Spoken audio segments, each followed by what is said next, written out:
to our next info session and the last info session for today, which is dedicated to Master's Program in Society and State. And during this info session, we are going to introduce two of our programs, which are Politics and Governance in Digital Age and Contemporary Asian and Middle Eastern Studies. And today with me, I have student advisor Liviu Pintilie, who is going to introduce Contemporary Asian and Middle Eastern Studies. And then I have online Robert Krimer, who is going to introduce Politics and Governance in the Digital Age. I would like also to remind you that it's a very great opportunity to ask your questions. So if you are watching us from Workshop, you can see that next to every info session, and specifically next to this info session right now, there is a Q&A button, and you can just press this button and ask your questions. And then after all presentations are done, we are going to answer your questions online. I hope you are going to enjoy this session, and we are going to start right now with our first presentation, which is dedicated to politics and governance in the digital age. So Robert, the floor is yours. Thank you so much for having me today and giving me the chance to present the Politics and Governance in the Digital Age program, which I lead together with Lisa Talving. Me, that is Robert Krimer, I'm Professor of E-Governance here at the University of Tartu. My specialty really is about studying this digital transformation of our public space, both on the side of administration, on governing, as well as on the political side. So let me give you a bit of a rundown of our curriculum and what we are actually trying to teach you, giving a couple of important remarks, and then tell you also about our summer school this summer that also prepares for our master program, then give you an info on the study guide where you can find more information. So our program really focuses on this digital transformation, how it really changes the fundamentals both of politics and governance. It is actually possible within our program that you can specialize either in the political track or in the governance track, depending on how or what you want to get more insights in. And we actually also emphasize in our program very strongly the thorough education and the use of methods and data analysis skills. And we actually also support you or recommend you to do an internship during the duration of our program. We actually have built it around the fact that you should do an internship between the first and the second year. And we will also have in the second year of the program a thesis writing process support. So we're putting a lot of emphasis on this final piece of work in this program, which is going to be an academic thesis. So where do our graduates actually work? So we actually have a surprising large number of alumni that actually work in the area of information technology and also in the work of academics. So basically, it's a very good underlying work that prepares you, or study program that prepares you both to do an academic research as well as going into the IT direction and bring all your policy experience there, as well as also work in politics and supporting political process and advocacy and civic engagement. And you can do that both. One half of our graduates actually stays in Estonia and the other half really goes international, both going back to their country of origin, as well as also venturing into other international nations such as Germany, or actually also working in Ukraine. We all know in this terrible environment right now, but still we also have our graduates all around the world that actually are also committed to supporting the process despite the difficult times. So we actually have a very tightly knit network of graduates that actually also collaborate and where we see some action also. So as I mentioned earlier on, our program is structured in the first semester. We focus on developing a common body of knowledge that gives you an overview of what you will be studying in the latter semesters, in particular laying the groundwork on the area of politics, as well as on governance, as well as the groundwork for the knowledge of methodology in a quantitative side, in a qualitative side, as well as also in a more applied side around the impact assessment. In the second half of the program, we're actually focusing very much on the master thesis as this final graduation exercise, and we actually prepare you for that. And that really starts at the beginning of the third semester with helping you to formulate your research idea, on actually helping you to make your research proposal more concrete. And then we'll also provide you with a possibility to do a mock defense of your thesis, also where you're gaining experience in advising other students on how they can improve their work, that we already really embody this peer review idea throughout the program. So let me give you a couple of ideas of what are the courses that we're teaching. And I mentioned already the methods module, where you get this very good groundwork on later on developing really nice research proposals and master thesis. Then this common body of knowledge, where you get the overview of the political as well as the governance handwork, that you will get also an insight into e-governance, which I will teach myself, as well as also administration of democracy and elections, and my colleague Lisa Talving focusing on the comparative politics aspect, and is also working along those lines. And then in the second to the fourth semester, you have actually the chance to specialize either in politics or in governance.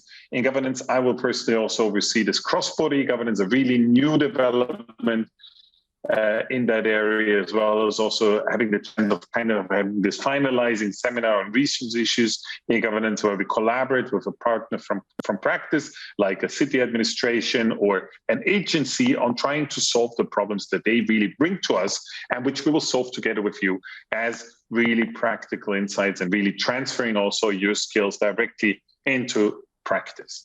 And then you actually have the chance of doing a number of electives that on the one side either complement the experience that you had beforehand, or actually allows you to intensify previous knowledge, for example, around methodologies. When you decide to go more quantitative, we have a quantitative 2 class. We actually give you more insight into qualitative research, or also provide, in collaboration with other departments in our faculty, the possibility to go more into big data and society, and understanding the importance of big data and those developments in there. But I also would like to highlight this third sector research that we're doing, really about the management of public and third sector organizations, as well as also public and third sector marketing.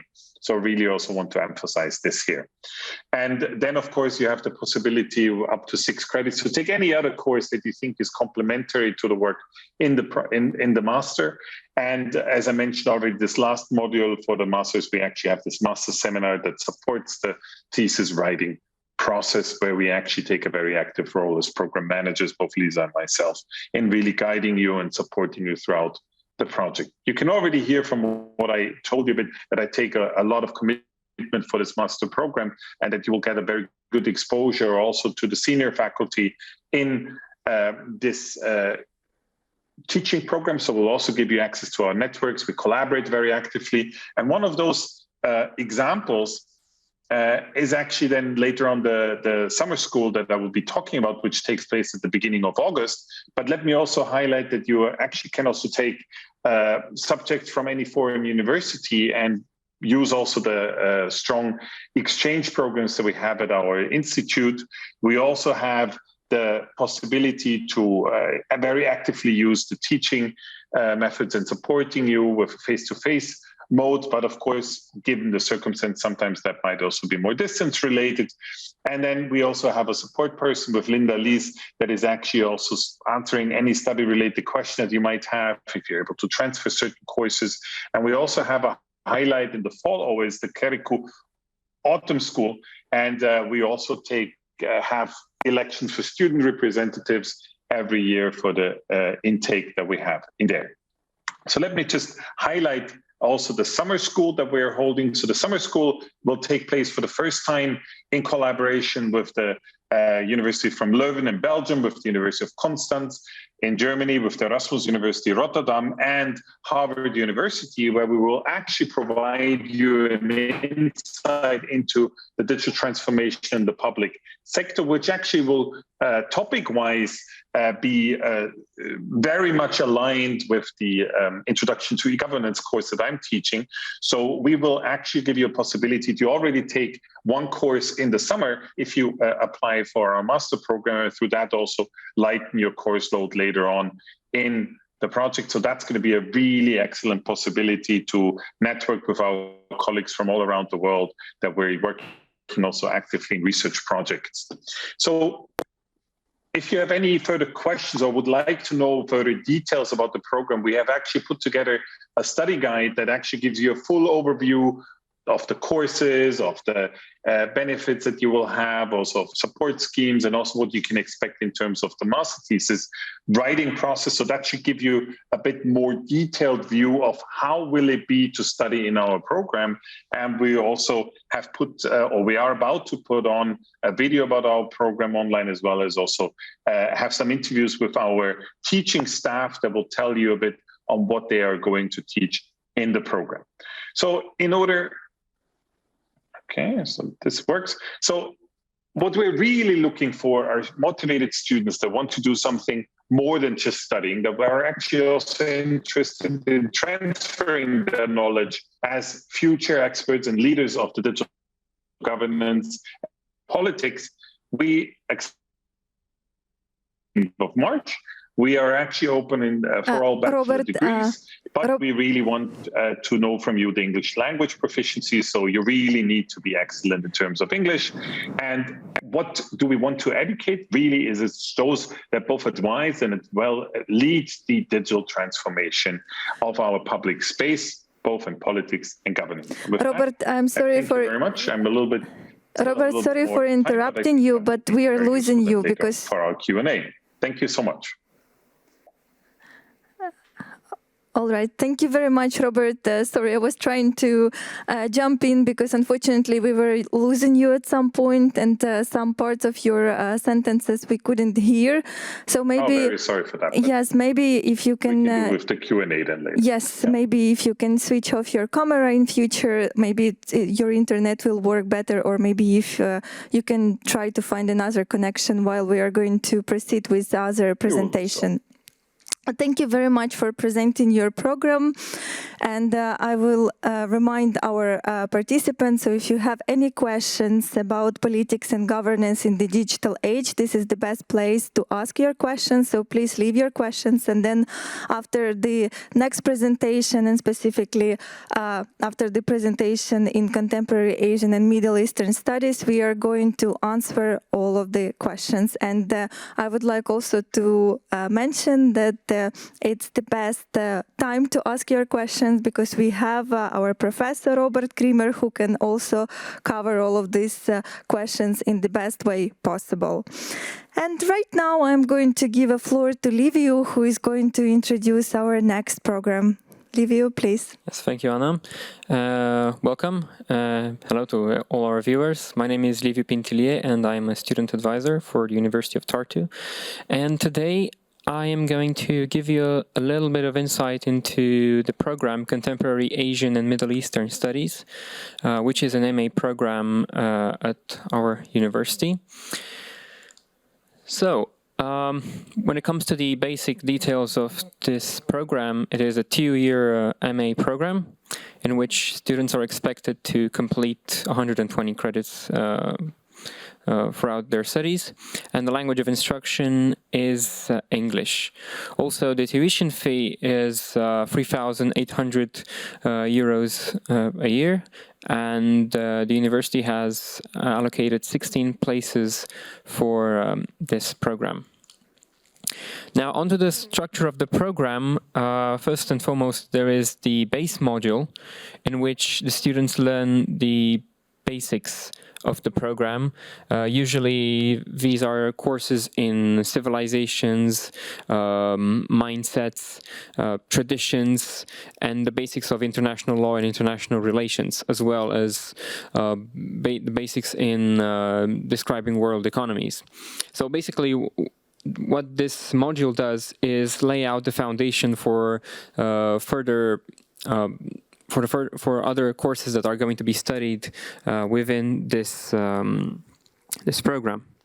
Next, there is the methodology module, which is going to be extremely helpful for students who are going to write their master's thesis for this program. And there are many choices from which students can choose. It can be qualitative methods, quantitative methods, constructivist theory, the university allows students to choose their method depending on the type of research that they would like to conduct as part of their master's thesis. Next, there is the specialization module, which invites students to pick two main paths, one being the business and economy, and the second one being international relations. And I will talk about this module in the next slide.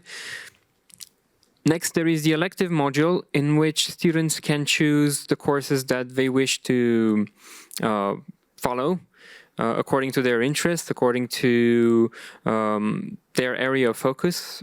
Some students choose to focus on East Asia, or maybe some choose to focus on maybe economy or business, while others want to focus more on the problems of societies in the Middle East. So whatever the students' interests are, the elective module is there, and students can choose courses of up to 18 courses, and you can also choose even more if they are willing to conduct even more work in this program. Next, there is the language module, which offers some choices for students who wish to study Asian languages. Some of them are Korean, Chinese, Japanese, but we also offer Arabic as well, but we also offer courses in Estonian and Russian, and these courses are offered for, let's say, up to an intermediate level. So this is 12 credits worth of language courses. That is 2 courses that have to be completed at the minimum in these 2 years. Next, there is the optional module, which is 4 credits, and this is the module in which students can choose whatever course they would like to follow. So whether they want to strengthen their knowledge in some area that they're interested in, or if they wish to pursue some new course or some new area that is outside the program, they have the ability to do so by registering this course as optional. And finally, there is the master's thesis module, which basically means the writing of the thesis. And throughout these 2 years, the student will be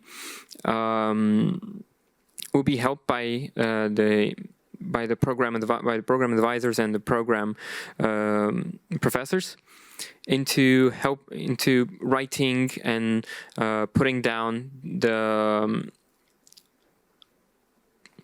the topic of their thesis, and most and foremost the research question. So 20 credits for the master's thesis module, and the students will have the opportunity to write their thesis and gain as much help as possible from the program coordinators. About the specialization and elective module, and in our program, the Contemporary Asian and Middle Eastern Studies, there are 2 main specializations that students can choose. As I've said, international relations or business and economy.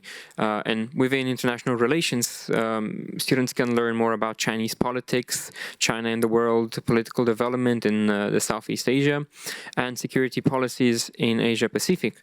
While in business and economy, they can learn about Asian markets and doing businesses and learning about practical cases of doing businesses in Asia, as well as about the FTAs between Europe and Asia.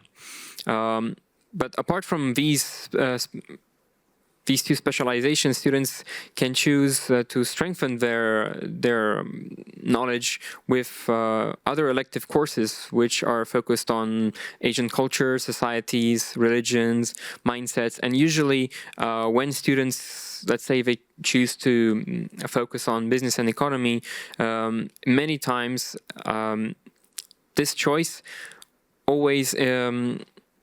is always influenced somehow and has some relation to, let's say, societies and religions, and students might find it more helpful to learn, let's say, the insights of a culture, of a society, that would help them learn better about the business and understand, let's say, the predominant mindset in a region or a country, as well as they can learn about international relations, conducting business, as I have said. So what this program offers is the opportunity to focus on what you want, and if you know what you want, you can get it very easily by choosing the path that you believe it's more helpful to you.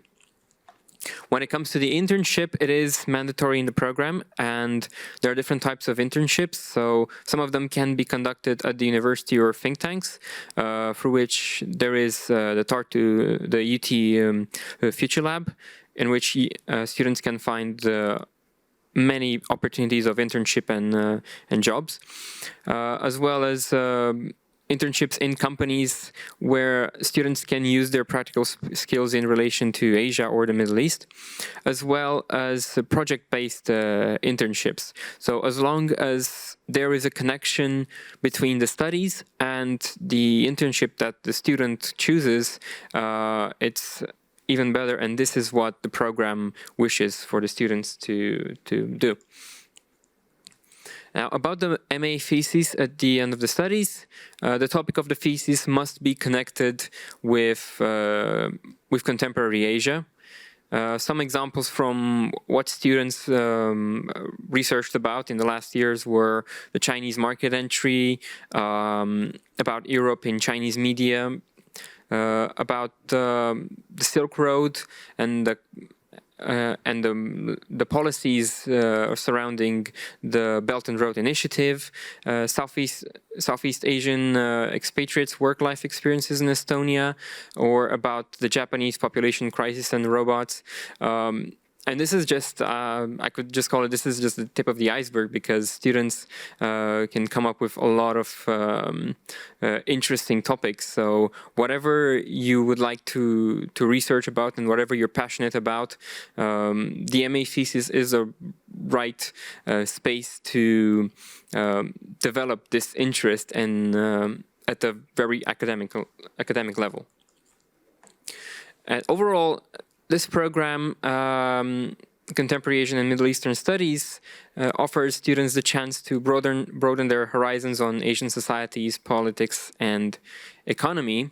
And many times it offers glimpses into why certain events happen in Asia, or why there is this decision by this government in Asia. So students manage to understand the mechanisms in politics, in business, in international relations, in internal affairs.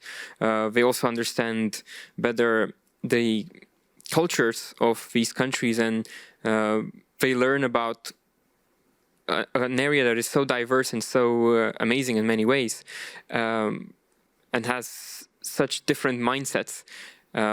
As well as this program offers the opportunity to learn new languages. So how I've said, Korean, Chinese, Japanese, Arabic, these are usually taught by natives. So it is even better that students can get this first-hand approach with speakers of the language, as well as the fact that Tartu has a very large Asian community. So we have a lot of students coming from all countries in Asia and the Middle East, and therefore students at this program have the ability to interact with people that they are studying about, and they can, as well, they can get this first-hand experience from them, which is even more enriching and fulfilling. So yes, overall, the students learn how to connect bridges with Asia and how to connect bridges with societies that have that may have different mindset or different political environment. While here in Europe, some things may be probably harder to understand. Let's say when it comes to politics in Asia, then the students here can solve this mystery and help, and they can learn more about how to make these challenges more understandable to us, to people who are in Europe. And yes, as I have said, the University of Tartu is a very multicultural study environment, which is perfect for students who engage in multicultural studies.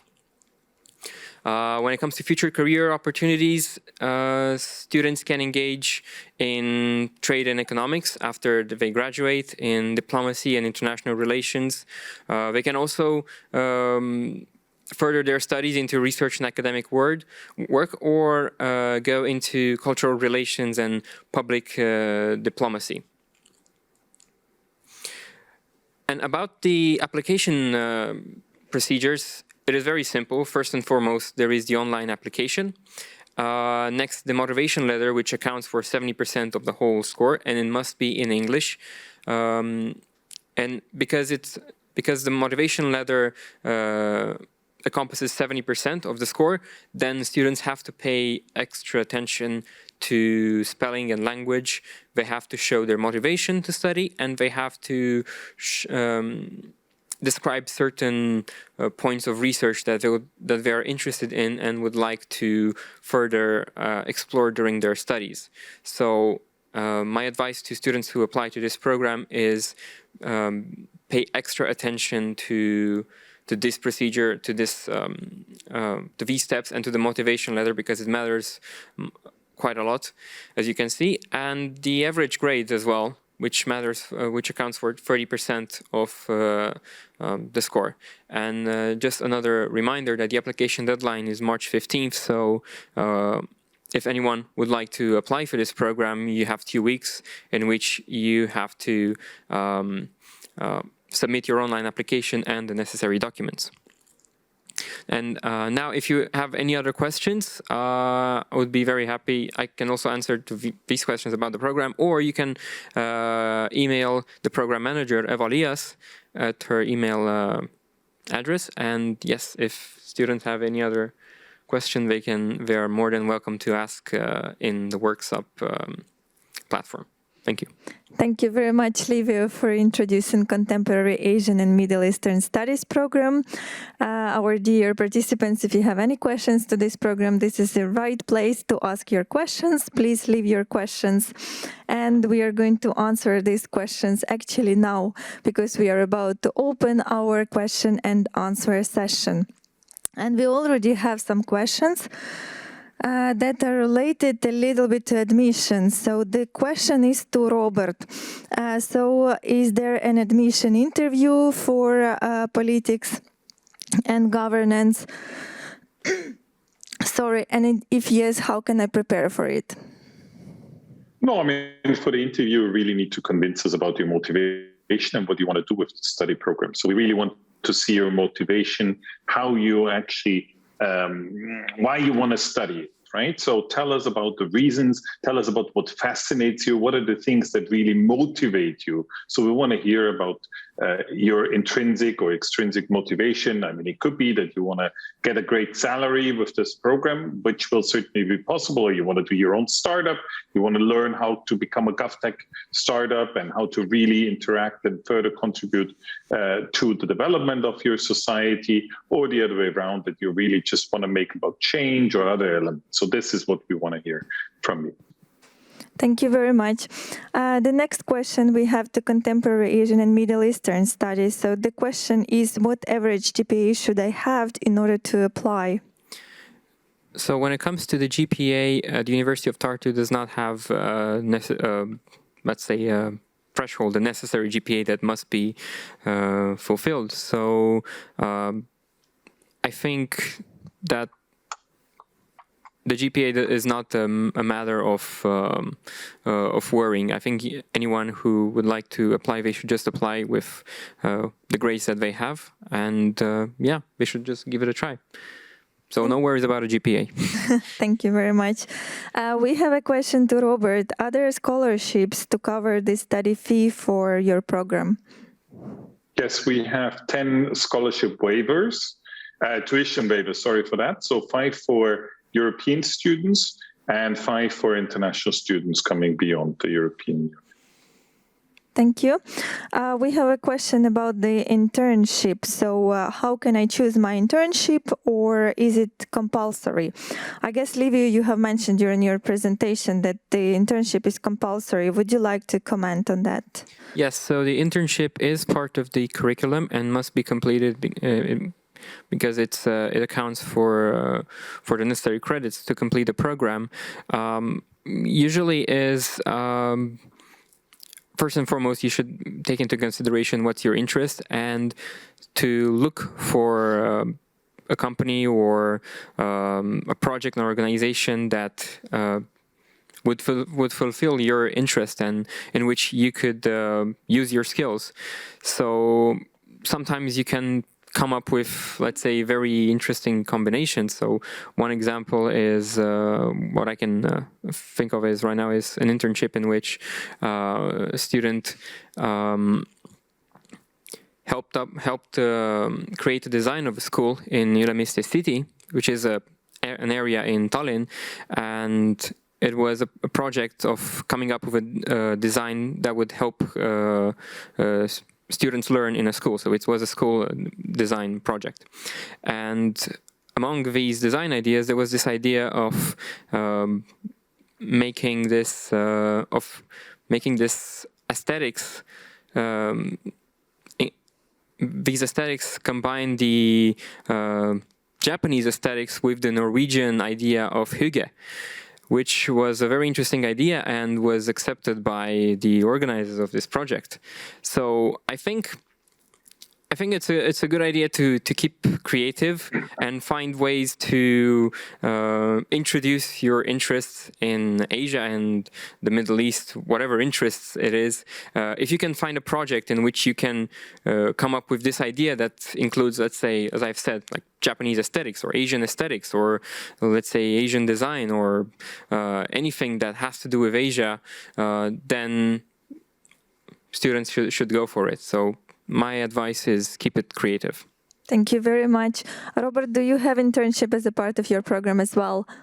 So we have it as an opportunity, but not as a mandatory part of it. So in that sense, I can fully align with what was said before regarding what kind of internship should you be doing. So we really advise students on selecting something that is complementary to their studies.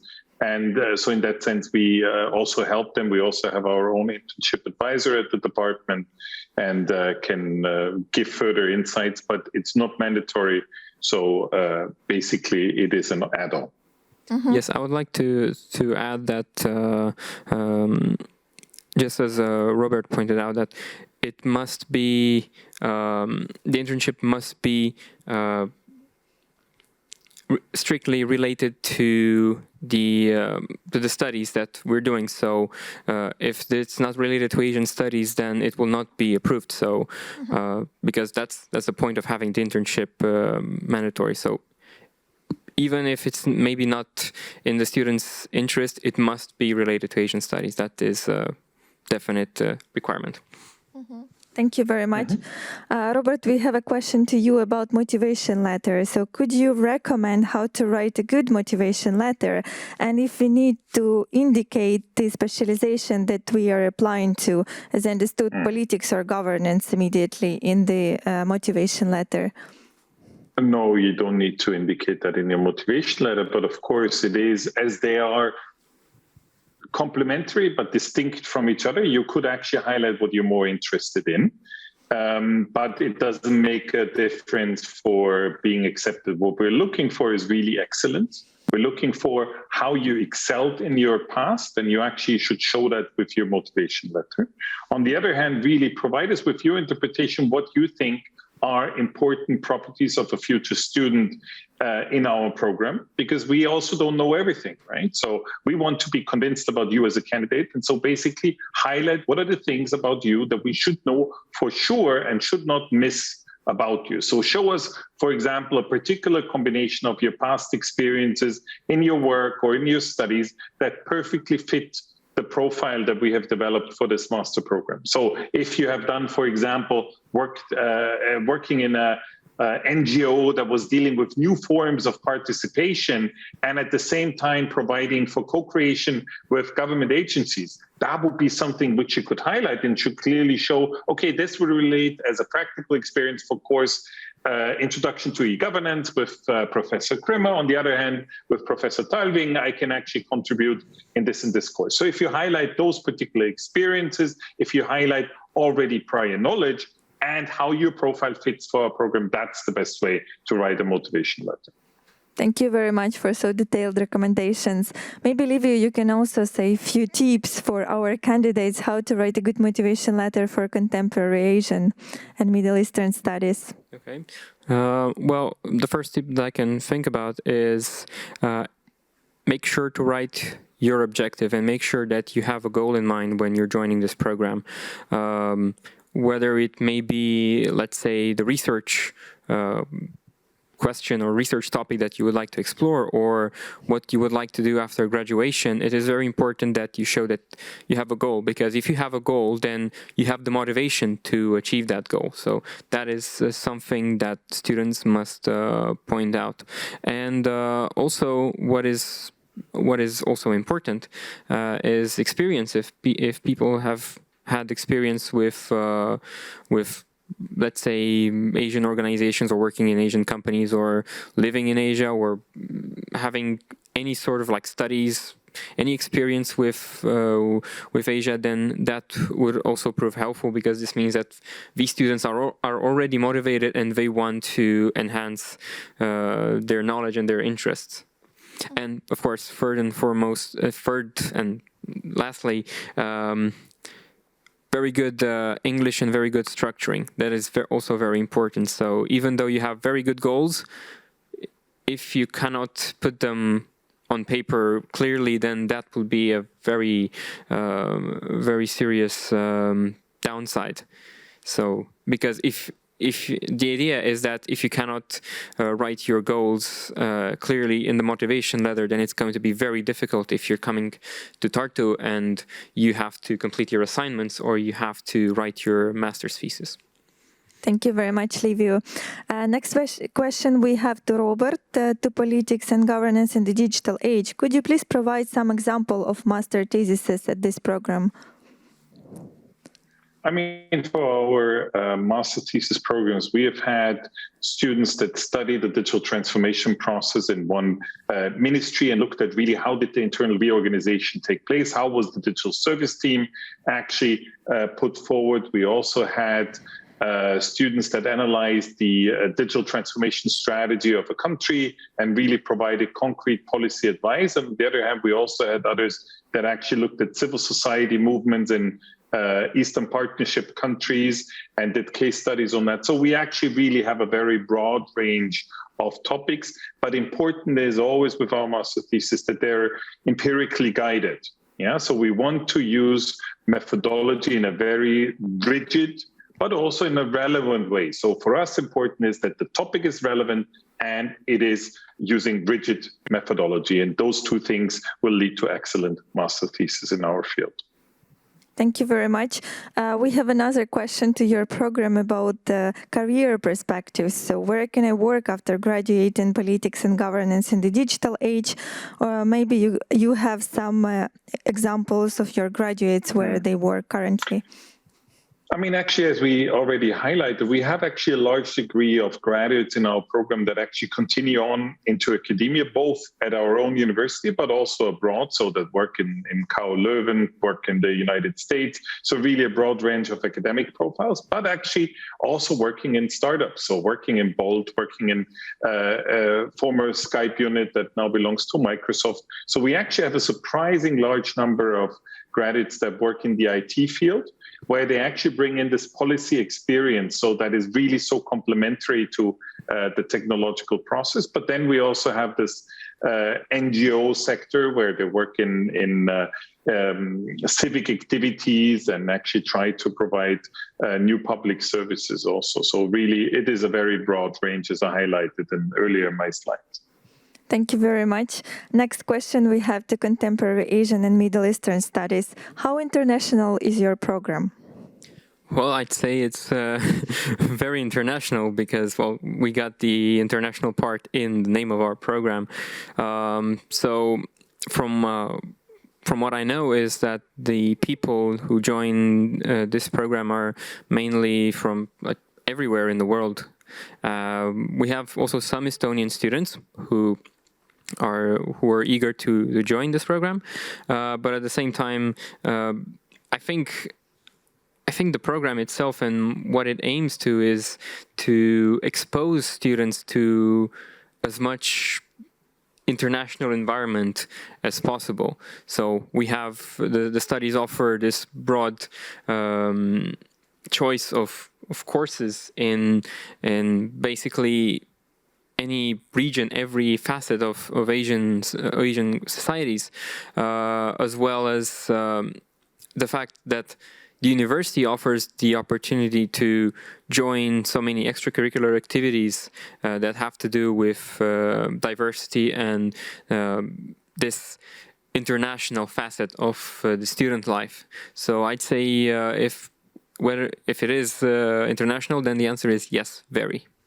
Thank you very much. We have another question to your program, Livio, about Estonian language. Is it necessary to learn Estonian, and if it's necessary to speak Estonian while graduating the program? So the answer is no. You do not need Estonian because all courses are in English. The only place where you might need Estonian is, of course, outside the university.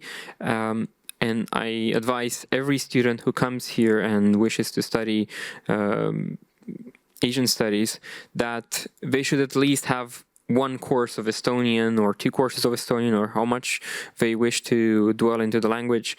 But the idea is that students here should at least have, let's say, the basic knowledge of the Estonian language. It's not a requirement, it's not compulsory, but it is a recommendation. I think every professor and every student basically at the University of Tartu would recommend any other prospective students to learn a little bit something about Estonia and about the beautiful language that it has.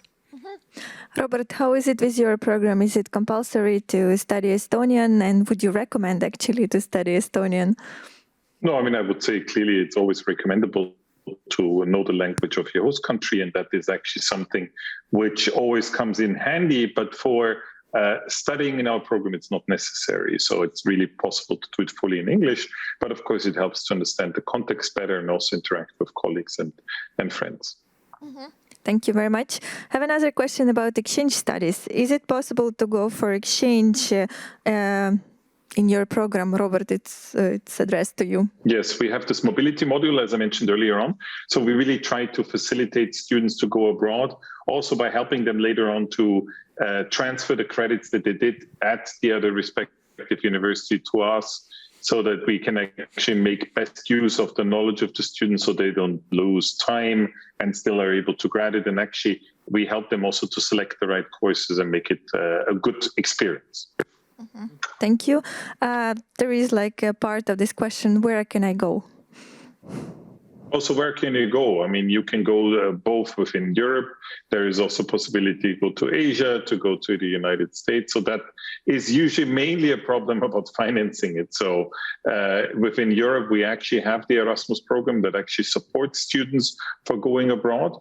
On the other hand side, if you're able to receive additional scholarships, that is really also up to yourself. But we will, of course, help you with support letters, with supporting your transition and actually pointing you into the right directions. But if you want to go to someplace more exotic, then we need your own initiative so that you can actually also finance the trip. Thank you very much. Livio, how is it going with your program? Well, of course, since we have Asian in our title and the Middle East in our title, then obviously we offer opportunities for students to study in Asia and the Middle East. Unfortunately, because of the pandemic in the last 2 years, it's been quite difficult to allow students to make it to Asia and actually study there. But thankfully now things are getting a lot better. And the countries are opening up. So we have from what I can think of right now, we have a number of universities in Korea, in Japan, in the US, in China as well, in Australia, which offer courses in Asian studies, and courses that students can also pursue there. We also have the Erasmus program, which is already very famous and very accessible because it's basically accessible for anyone regardless of their financial situation. But as for these universities, as I have pointed out earlier, yes, in many cases, the students have to finance their trip, their studies. They can find certain scholarships, but yes, it is not as easy as with the Erasmus. But students have the choice, depending on their situation, to either go, let's say, on the other side of the world, or keep it closer to Europe with the Erasmus program. Thank you very much. And next question I have to Robert. How big is the competition for politics and governance in the digital age? Is it difficult to get a study place? It's always difficult, right? So if you're not the right candidate, you will not get in, right? But for someone that is clearly interested in the politics and governance field, I would say, show us your experience, show us your excellence, and then it will be no problem to get in, but it's not easy. Yeah, so it's not that we have any study places to get in, but if you convince us, then I don't see any problem with excellent students getting into the program. We have 20 study places, right? We get applications of around 100, 150. So obviously we need to make a choice, but if you're excellent, we have always found a space for you. Thank you very much. We have a question to contemporary Asian and Middle Eastern studies. How does the classes look like? Are they more lecture-based or discussion-based? And how much practical knowledge do you get? I think it's mostly mixed. We have, usually the lectures are, in the lecture format, but we also have seminars which complement these lectures, and in which students can engage into discussions, can engage into debates, sometimes debates that are very much like political debates, which is a very useful tool for students to grasp the way of supporting your point of view and finding arguments that support this point of view. And I think we have also a number of projects in which students can apply their skills, or for instance, there are tasks or assignments in, let's say, policy analysis or discourse analysis, and these come very helpful because these are skills that are learned, and this is the best way that students can use these skills. Thank you very much. We have another question to your program. What is the difficulty level of this program? If I'm currently getting my BA diploma in non-diplomacy politics subject, will I have a hard time in this program? So if it's the subject of politics, then it's, I think it's fairly easy. You don't need to be an expert of Asia to be here, but what you need is the motivation and the interest to study and to learn more. So a prerequisite knowledge of Asia and the Middle East is not necessary. I have another question to your program, sorry. We have a question about the language. Do I need to learn any of the Asian language while studying this program? Yes, it is mandatory. Students are expected to learn at least one Asian language. It doesn't matter the level. It can be 0 to A1 or A1 to A2 or A2 to A3. Usually students study the Estonian language while they're here, or the Russian language, and then they also choose the one of the Asian languages. They can also choose 2 Asian languages if they're up to a challenge. But yes, if you're a student at Asian studies, it's quite logical that you must learn an Asian language as well. We have another question about combining work and study. So is it possible to work while studying politics and governance? And is it possible to find a job at the university? Robert. So it's always possible, right? But it's not a program that is actually targeted towards currently working students. So it's a full-time program. We have our lectures and classes usually during the day, so and not so much in the evening. So actually, we have one student that is that came from the US to us and who is actually working in the evenings for a job in the US that he can do remotely. So yes, it is possible, but it's certainly not the most convenient way of earning your way through the studies. I would say looking for focused jobs that allow you for full-time engagement during the holiday periods, meaning in January or between June to August. I think that's the ideal way of combining working, getting experience, doing internships, and actually studying. But yes, we have students that are part-time working. Thank you very much. Livio, how about your program? Well, for our program, yes, it is possible to work, but as Robert said, we expect that students dedicate their full time to studies. So the holidays should be the ideal time for working. It really, the thing is that the students can make their schedule, and it's true that they can arrange, let's say, what courses they want to take and to better fit their schedule. But again, our recommendation is try to focus on the studies, because that is very important, and the studies must be taken care of diligently and with all seriousness. Thank you very much. And we are unfortunately running out of time. Thank you very much for being with us today. Thank you for listening to our presentations and for participating in Q&A session. Thanks to our speakers, to Robert Krimer and to Livio, who were with us today and who introduced their programs. And I can tell, please apply to these two programs, Politics and Governance in Digital Age, and then Contemporary Asian and Middle Eastern Studies. And don't forget about the application deadline, which is March 15, so it's coming soon. And please stay with us. Yes, stay with us. We still have a student discussion session from this program, so stay with us for the last session, which is going to be in 5 minutes. Don't leave, and then we will finalize the second day of the open doors. Thank you very much, everyone, and we are going to finish this session.